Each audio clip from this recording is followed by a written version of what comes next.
Okay,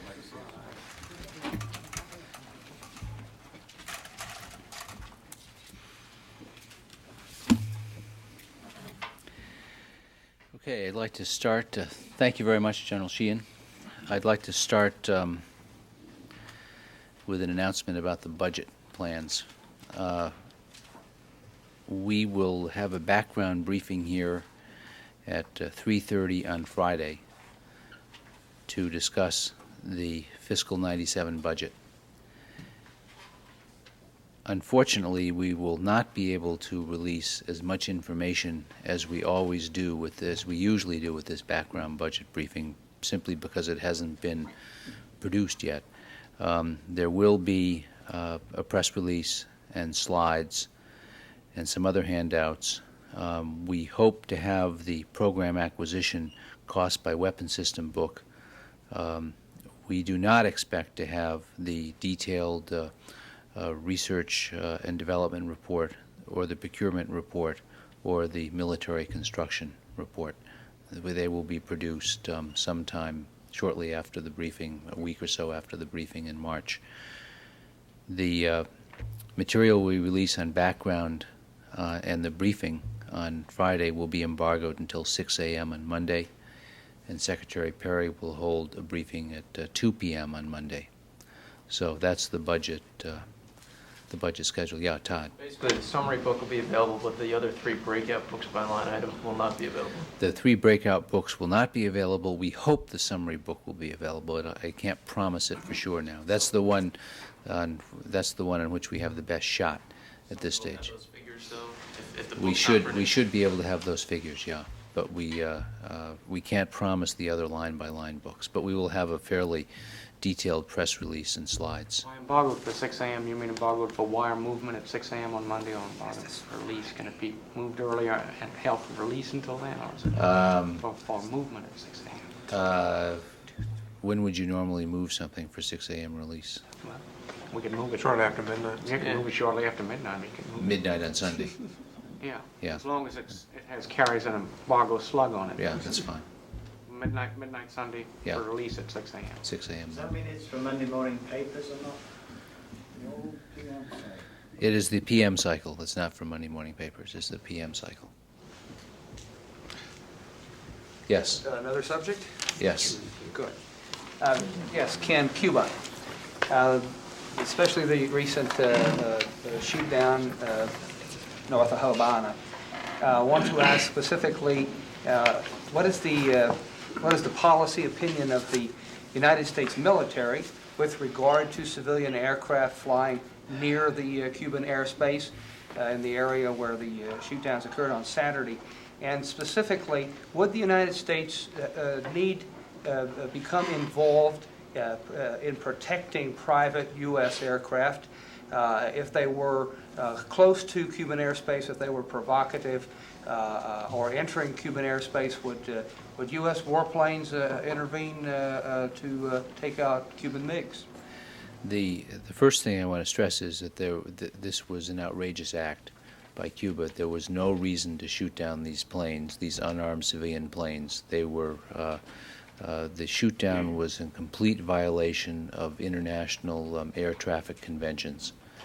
There were a number of policies they should have followed, and they did not. So there was no justification for what happened. Secondly, the Cubans had warned these planes that they were going into a dangerous area. That did not constitute any excuse for what the Cubans did. The FAA had warned flyers about penetrating the Cuban air defense zone. We do not plan.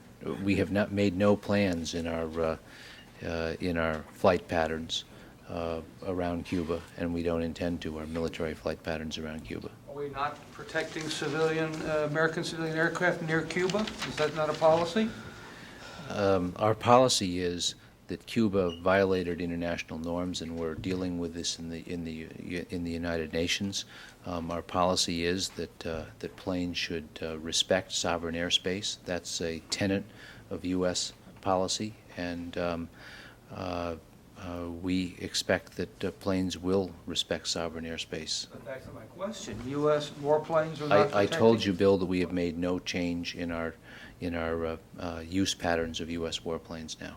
Well, but Dr. Perry and administration officials have repeatedly said that these planes were in international airspace when it was shot down. I think what he's asking is, if Cuba moves again to shoot down U.S. private planes in international airspace, will U.S. military jets respond? Yes. I'm not going to deal with a speculative or contingency situation. One lesson here is that that I think planes should respect sovereign airspace. We're not condoning what happened in any way, but on the other hand, I'm not going to get into the business of speculating what might happen given a certain set of circumstances that have yet to occur. And in fact, Jose Basulto of Brothers to the Rescue has told NBC News that he plans to have aircraft in the exact spot where those two were shot down this Saturday. What would you say to him? I would say he seems to be a slow learner.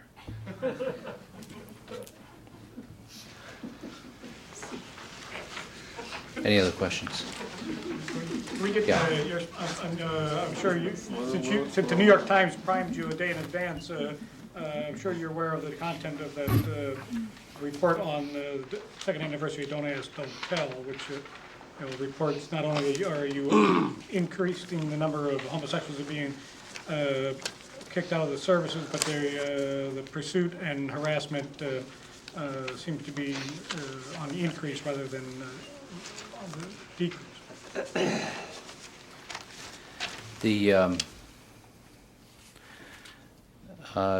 There was an increase in fiscal 95 from fiscal 94. Fiscal 94 was the year the policy took effect, so it was a split year, split between the old policy and the new policy. We do not have right now an explanation for this increase. We're studying the report and we're studying the patterns, but I can't explain to you why this increase occurred. Of course, statistics always tell a number of stories, and one thing that has happened over the last 2 years is that these statistics reflect a different reporting method by the Air Force than occurred prior to fiscal 1994. The Air Force is now including a significantly greater number of discharges as homosexually related than they were prior to 1994. 102 discharges in 1994 and 163 discharges in 1995 would not have, that were for homosexual activity, would not have been included in previous year statistics prior to the change in the Air Force reporting method. So if you adjust the figures of the last 2 years for that change in the Air Force reporting method, and that change basically was prior to fiscal year 1994, the Air Force, when it found homosexual activity during basic training, discharged somebody for fraudulent enlistment rather than for homosexual activity. They changed that in fiscal year 1994, so there's been an increase in the number of discharges for this reason in the Air Force. But if you adjust the figures to take account of that, you would have lower figures than by 100 in 1994. The figure was 597. It would be 102 lower. And the figure of 722 in 1995 would be 163 lower, because that's the impact of the Air Force change. What about their statement that, one, that there are still recruiters who are asking the question on the enlistment questionnaire, and that both the Air Force and Navy have implemented policies that encourage aggressive investigations that require them to go outside of even of the unit to ask parents, friends, relatives of a person to determine their sexual orientation? In terms of recruiting, the guidance is very clear that recruiters aren't supposed to ask such questions. There's fairly we've issued a number of memoranda over the years dealing with training of military people for dealing with a new policy. And the training is specifically for recruiters, but there's also training for commanders. There's training for people in the Judge Advocate General's Corps and similar legal services, and also there's training for people who are involved in investigations. We've tried to be as uniform as possible in getting the message out. It's a big organization. I cannot tell you that there aren't examples where this may be asked, but it's not our policy to ask that question, and our policy has been clearly stated in regulations and training guidance. Ken, is there, in the time that these homosexuals have been discharged from the military, has a single commander been reprimanded or censured in any way for failing to adhere to the spirit or letter of the policy? Let me go back and finish answering Otto's other question, which was about an Air Force directive. The Air Force directive that was referred to in this report deals with a very narrow set of circumstances. It deals with a set of circumstances where a person in the Air Force has revealed his or her homosexuality and is seeking a separation from the Air Force and may have been the beneficiary of either recruiting bonuses, reenlistment bonuses, or educational benefits that the government may be able to recoup under military regulation. In those situations, one, an admission, two, the possibility of recoupment, there are procedures for talking to other people, but the first person to talk to is always the subject himself or herself, the person who made the declaration. Is the subject of this thing to see if there was fraud on the part of the recruit so that you can recover this money? These regulations were instituted, or actually what it is, it's a tip sheet to investigators who are dealing with investigations to determine whether the Air Force should recoup either educational benefits or reenlistment or other benefits, bonuses, because a person is getting out before his or her term is up. This is a narrow set of circumstances to deal with that situation. Jamie. My question was whether any commanders have been reprimanded or censured in any way since this policy has gone into effect for failing to adhere to the letter or spirit of the policy. I want to make a couple of points. The first is that we are trying to administer this policy right down the line, even-handedly and fairly. There is nothing we believe in our training or our policy that encourages what this report refers to as witch hunts. And in fact, DoD regulations specifically prohibit such activity. In cases where these allegations are brought to our attention, we look into them, and we will pledge to look into these allegations as they're brought to our attention in the future. We have looked into several cases that this group has brought to our attention in the past, and we will in the future. There is, of course, in the military, a very clear and well-designed series of avenues for bringing complaints to the fore. There are inspectors general, for instance. There are people designed to handle complaints, and there are legal officers, etc. So there are many ways to bring allegations or complaints or reports of allegedly improper activity to the attention of military commanders. Mine was actually a pretty simple question. Do you know, is there any case where any commander has been reprimanded or in any way censured for not adhering to this policy, which you said is strictly prohibited? There is a case, well, first of all, there are a limited number of cases that we have investigated from start to finish involving so-called witch hunts or harassment with homosexuals. The one case that was mentioned by the Service Members Legal Defense Network at the very beginning of its report involved a woman in Korea. The commander in that case was in fact investigated for improper activity. What was the disposition? Well, I can't, I don't believe, I will find out whether I can tell you under the privacy rules, but there was a sanction, yes. Ken, are you disappointed that this remains an issue, that it's not something that's being followed by the book? Well, I suppose in a broad sense, I'm always disappointed when I encounter problems, but it's a pretty regular part of life. I think we are working very hard to make this policy succeed. General Sheehan said that he did not think this is an issue, a big issue, as a commander, and he doesn't sense it as an issue when talking to the troops. My sense, and the sense of Secretary Perry, is that based on what he hears from commanders, based on what the Defense Department leadership hears from commanders, that this today is not a huge command problem. We are working to educate commanders and the troops. We're working to make them understand exactly what the policy promises and does not promise. And some of the confusion over the policy may reflect that there's perhaps that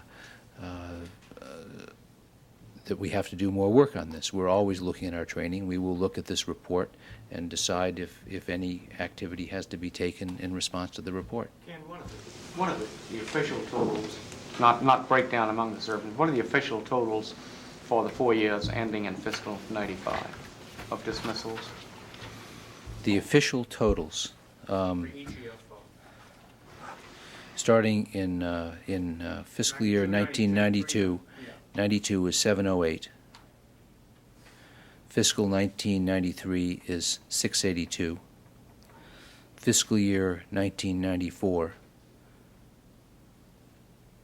is 597, and I explained that that includes 102 discharges that would not have been included in fiscal 93 or previous years in the Air Force, and fiscal 95 is 722 as reported in the report, and that includes 163 discharges that would not have been counted under prior Air Force policies. Ken, how many cases have been investigated during this whole time? I can't answer that question. Our reporting of, I don't have those figures. I'm not sure that we have a central data depository on the number of cases that it's done by service. How are you going to go about investigating this? Is there going to be some formal procedure for looking into it? No, we're going to sit down, and we got the report late last night, and we're going to read the report very carefully, and we're going to go through the cases in the report. Now, many of them, as you know, are anecdotal. Many of them are referred to only in terms of totals without specifics. We have said to the Service Members Legal Defense Network and other groups, come to us with specific allegations, and we will investigate them. And that remains our pledge to do that. But we cannot investigate anecdotal information. I'm not saying that some of these events or all of them didn't occur. I'm just saying that without specifics, it's very difficult to track them down. Pat? You mentioned that these groups have come to you in the past, and you have investigated things in the past. A Korean situation, a Korean woman, and an officer's sanction there. Are there any other cases where these groups have come to you in the past that resulted in censures or actions against commanders, sergeants? There was another one that certainly resulted in an investigation. I'm not aware that there was a sanction in that case. Can you tell us a little more? I can't right now, no. Mark? There's about a dozen men and women openly serving in the military who are gay, and their cases for discharge are being held up because of court action, and in some cases for many years. Is there any evidence, anecdotal or otherwise, that their service in units, and some are in combat units, has been detrimental to the good order and discipline? I can't answer that question. I just don't know. I can tell you that as I said earlier, that commanders who have spoken to this issue have not rated it as one of their major command problems. Ken, Jamie. given that the stated purpose of this policy when it was instituted 2 years ago was to afford homosexual members of the military an opportunity to serve so long as they kept their status private, and given that Secretary Perry this morning made the admission that the result has been what he called not a very significant change, hasn't the policy failed? The policy has not failed. The policy was, as Secretary Perry said, a small change. What it said was that orientation is not a bar to service. It looks to the ability to serve in the military is based on conduct, not on sexual orientation. It does not, and that's what the policy said, and it goes on to say that the military would stop asking people about their sexual orientation, and as long as people did not disclose their sexual orientation, either in words or actions or conduct, they would be allowed to serve in the military. The cases that the court cases in particular, many of them which have arisen are cases where people have announced that they were homosexual and fought for the right to remain in the military. The policy change should be very clear. It did not say that practicing homosexuals could remain in the military. It said that people who did not disclose their sexual orientation could serve in the military because the indicator would look to conduct, not to orientation. So there may be some confusion about that. I think that Secretary Perry described this as a small change because it really was a change on the enlistment form more than anything else. Okay. Yes. Yes. To Bosnia for a moment. Can we stay with this for just one more Go ahead. question? Yes. You talked about the Pentagon looked into the case in Korea. The other case that servicemen group prominently displayed was the submarine tender in Sigonella, where there's something like 60 women were being investigated simultaneously. Do you know whether there's been any investigation into that? The first we heard about that was in late December, and the Navy has not completed its investigation of that case. I cannot support, I have no ability now to comment on what the report said about that. I've read the report, we're looking into it. I don't have anything for you on it right now. Jamie, going back to your case, this policy tries to balance the military's need to maintain morale, unit cohesion on the one hand, and a right to privacy on the other hand. The ticket to privacy is not talking about sexual orientation. It allows people to come into the service without disclosing their sexual orientation and to stay in the service as long as they don't disclose their sexual orientation if they're homosexuals. A disclosure then can trigger a series of investigations. We are trying, our goal is not to harass people, our goal is not to pursue people, our goal is not to have witch hunts, but there are rules that are laid out for dealing with situations where people disclose if they disclose a homosexual orientation. We're trying, as I said, trying to balance an increased right for privacy in the military with what the commanders have said and what Congress have said is a need to protect a certain amount of unit cohesion. But in disputing the charge that things are worse now for homosexuals in the military, you seem to be admitting that things are really no better. What I'm saying is that the figures over a 5-year period, the figures that I read you, don't show an extremely significant change. Now, the tyranny of statistics is that it's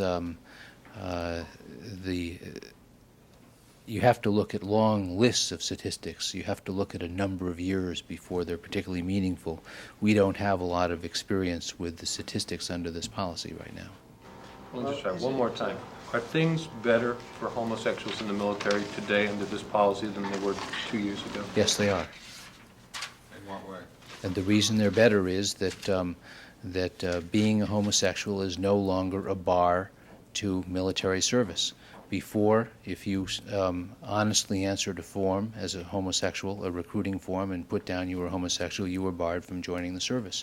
Now you're no longer asked what your sexual orientation is when you come into the service, and you can serve careers, many do, without disclosing your sexual orientation. And as long as that's the case, there should be absolutely no harassment or pressure on this person. That's our policy. Yeah, that's what the policy is. But during this briefing from these people today, in their report, they mentioned there are still enlistment forms out there that have not been corrected, that there are still witch hunts going on where members of families and friends are asked questions about the person who has enlisted, even though nothing was said or admitted. If that is happening, that is not in conformance with our policy. And we will stop that if that is happening. What we want is strict compliance with our regulations. And that's one of the things we will do in the course of reading this report and studying it, is decide whether there are areas where we have to look at better compliance. I'm not trying to prejudge what we're going to find. I think that we'll just have to wait and see what people determine after looking at this. But right now, the invitation is there for people who feel they're being harassed or mistreated to come forward to their IGs, to their lawyers, and complain about this. There are authorized channels for lodging such complaints. The invitation is also there for any group, including the Service Members Legal Defense Network, to come forward and report specific charges or allegations to us. And we have said in the past, and we say now, and we will say in the future, that we will investigate these. We are against witch hunts. We are against unfairness. We want strict compliance with this regulation on all sides. Yeah, John. Can I return to Cuba for just a moment? Can I just, Please go ahead. Sure. Is the lack of statistical change a disappointment to you? What were you anticipating seeing when the policy was introduced? Well, I wasn't here when the policy was introduced, and I find that I think we're just going to need more experience looking at the statistics and looking at how the institutions adjust to the policy. I think it would be premature right now to say that this is disappointing. I think we have to wait and see what the trend is. 2 years does not make a trend, particularly when there's been a rebased Air Force report in the middle of it, which distorts comparisons between fiscal 94 and the years before fiscal 94. And I think that's an important rebasing. Yes, John. Does the Defense Department plan to release the composite radar tracks from the Cuban incident, which have been pulled together at March Air Force Base and which have been circulating around here and the rest of the government? I'm not aware of any plans that the Defense Department has to release those. It's possible that they may be released by another agency. I believe there will be material released today. On the radar tracks? Not that, not on the radar tracks. There'll be other materials released today. The transcript has been handed out at the UN already. That was supposed to be released at 3. Okay, yeah. And that should be available through the UN or elsewhere. The actual audio of the conversations between the cockpits? No, it's a transcript, as I understand it. And the radar tracks, you believe some other agency of the government? I do not know whether they'll be released or not. That was still under discussion as of several hours ago. And secondly, on the defector, who is now, I guess, a re-defector or whatever he's called, Mr. Rohe, did agents from DIA or the HUMINT agency in this building interrogate him when he came to Guantanamo the first time? Were you the primary interrogators? I don't think I want to get into the details of how we deal with defectors, but you're right in assuming that somebody from the government talked to him, and we talked to other fighter pilots who defect from nations we're interested in. Do you have an assessment as to what he is now? No. I mean, you have no knowledge or suspicion that he is maybe he was kidnapped for all we know, and they've got him under some nefarious drug or something, and you don't Sounds like a good story for ABC. So you have no opinion on what he is now? No. Okay. Bill? All right. I believe it was last Wednesday evening, Richard Holbrook told of there being as many as 8, as few as 4 terrorist training bases involving Iranian Mujahideen. Then Secretary Perry on Thursday mentioned something about the U.S. I-4 was looking into this matter and looking for these facilities. And my question is, do you have any more information on this particular matter? And has the I-4 found any of these alleged other facilities? First, it's the responsibility of the 3 governments who signed the Dayton Peace Accord to honor the provision requiring the expulsion of foreign troops. It's not an I-4 responsibility to do that. I-4 has shown that it has an ability to locate and to capture or collect these troops in certain situations, but it is a responsibility of the governments to get them out. And we expect the Bosnians, the Croatians, and the Serbs to honor this responsibility. We believe that they've made considerable progress, but it's not over yet, and there's still more to be done. Do you believe that there still are such facilities besides the one in the Muslim-controlled Ambassador part? Holbrook spoke about, speculated there were a number of facilities, and Secretary Perry said we're watching those facilities, and I think I'll stick with that. You can't say any more than that. No. We're continuing to watch. Right. Ken, military representatives from the Bosnian government are making the rounds of several U.S. Army facilities, I guess today and tomorrow. Can you describe briefly what it is that they're doing and how it fits in with the possible equipping and training of Bosnian government forces? It's a delegation that's come to look at training facilities and methods. One of the things we've agreed to do is to help other countries help the Bosnians equip and train, and one of the things they're looking at are training methods. This delegation was here yesterday. I believe they're in Fort Polk today. That's my understanding. So they're just getting a look at how the United States trains its troops and its training facilities? Ultimately, whatever training takes place will not take place here. So it's mainly a question of looking at facilities and methods more than anything else. Is this I take it as in accord with the provisions in the peace agreement about when does this technically amount to advice on training, or is it just a preliminary? Well, it's a visit. I wouldn't say that it's the beginning of training at this stage. And how long will they be, and when do they go back? I'll get you those details. I just don't happen to have them. Thank you.